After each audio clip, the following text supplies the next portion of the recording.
Hello, my name is Anderson Fish, and this is my presentation on the contemporary KGB for my POS4407 The Intelligence Community class. Before we talk about the contemporary KGB, we need to make a distinction. The KGB, as it was understood during the Cold War as the primary intelligence wing of the Soviet Union, no longer exists. Although there is an organization called the KGB which exists today as the primary intelligence wing of the government of Belarus, this is not what we're going to be talking about. Instead, we're going to be talking about the intelligence community and intelligence wing of the Russian Federation and how it poses immediate and complex challenges and threats to the American state and American intelligence community. First and foremost, we must clarify what happened to the KGB. In 1991, the KGB was formally dissolved following the collapse of the Soviet Union. Its functions were split among several successor organizations, namely the FSB, the SVU, and the GRU, all forming apparatuses for different challenges and needs for the Russian state. This is our first divergence we find with the KGB's contemporary history. Although the KGB has ceased to exist and it has become several new successor organizations, which we have discussed, the KGB's consequences are still felt within the political regime itself, as Vladimir Putin was a prominent KGB official in East Germany before pursuing a political career after the fall of the Soviet Union. This political career has defined much of the Russian intelligence community's role. First and foremost, the FSB is the domestic intelligence organization of the Russian Federation. We can see it as something like parallel to the FBI within the United States, although it does serve a significantly divergent role in its status as a distinctly political and partisan organization. The FSB, or Federal Security Bureau of the Russian Federation, is perhaps the most continuous and direct heir to the historic KGB.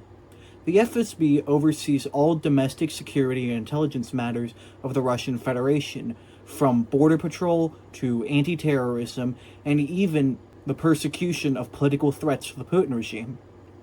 The FSB seeks to protect the Russian state from threats by protecting the Putin regime from its challengers.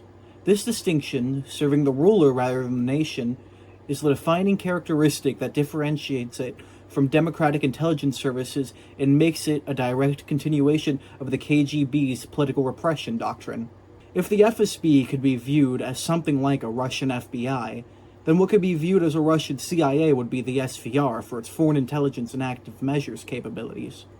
The SVR is the institutional successor to the KGB's first chief directorate, responsible for foreign human intelligence collection and covert influence operations abroad. Its operational doctrine inherits the Soviet concept of active measures, a systematic effort to shape foreign political environments through disinformation, agent recruitment, front organizations, and political subversion. It proves difficult talking about the SVR's specific command structure or operations, as the SVR is highly secretive. Many of its operations, which are likely still ongoing, take years to declassify and never happen in full. In the same way the FSB serves the Putin regime's internal security needs by protecting the regime, the SVR has no real internal accountability and therefore no real reason to declassify its operations. Though if one were to talk about specific known programs of the SVR, then I would start with the Illegals program. The SVR's most revealing confirmed operation is the Illegals program. Partially dismantled by the FBI in 2010 after a decade of undetected penetration, the SVR had embedded deep cover officers carrying fabricated Western identities, some for over a decade across the United States, to cultivate long-term access to policy circles, academia, and government-adjacent networks. Anna Chapman became the public face of this operation, but the program represented something far more significant. The SVR had successfully inserted human assets into the fabric of American civilian and political life with no diplomatic cover and no easy extraction. This proves especially troubling for Western intelligence agencies, as it forces the question to be posed at any given moment if the actual human assets of the internal workings of the institutions of the intelligence community of the United States of America could potentially be compromised by Russian assets.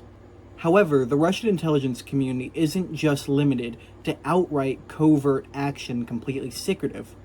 Instead, there are flashy aspects as well, on par with Russia's militaristic foreign policy. This presents itself in the GRU.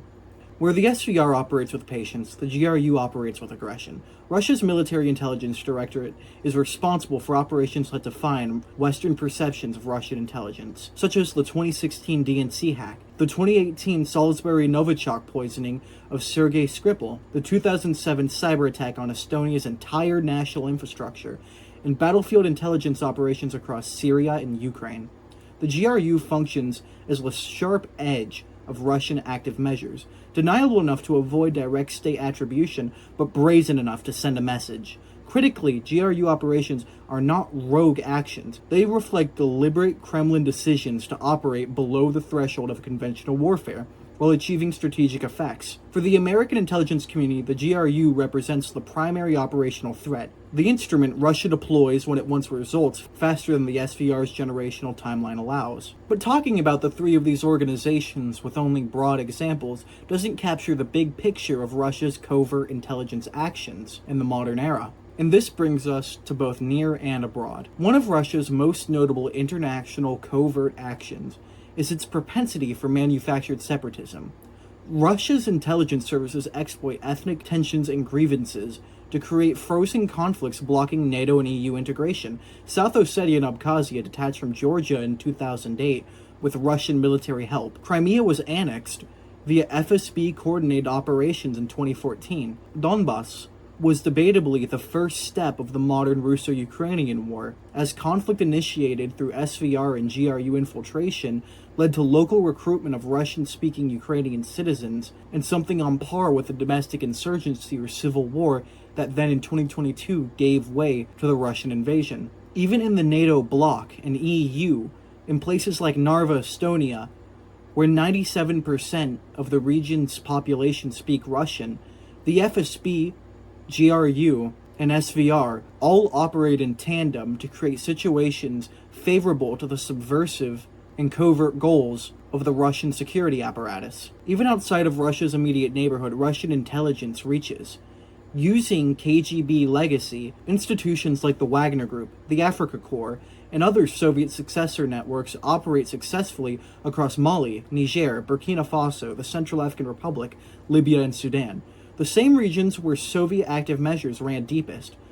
The model is in effect security guarantees, resource extraction, intelligence embedding, Western displacement. In places like Cuba, Venezuela, and Nicaragua, Russian intelligence remains active long after the KGB's disappearance. The KGB never truly disappeared. Its operations, its know-how, its expertise, and its doctrines were inherited. Today, something of a neo-Cold War goes on with FSB, SVR, and GRU management. And this brings us to, most relevantly for this class, what the American intelligence community has learned. First and foremost, the American intelligence community hasn't sat dormant as Russia has undertaken all of these means, both near and far. Operations like color revolutions demonstrate Russian-backed structures are vulnerable to genuine domestic mobilization.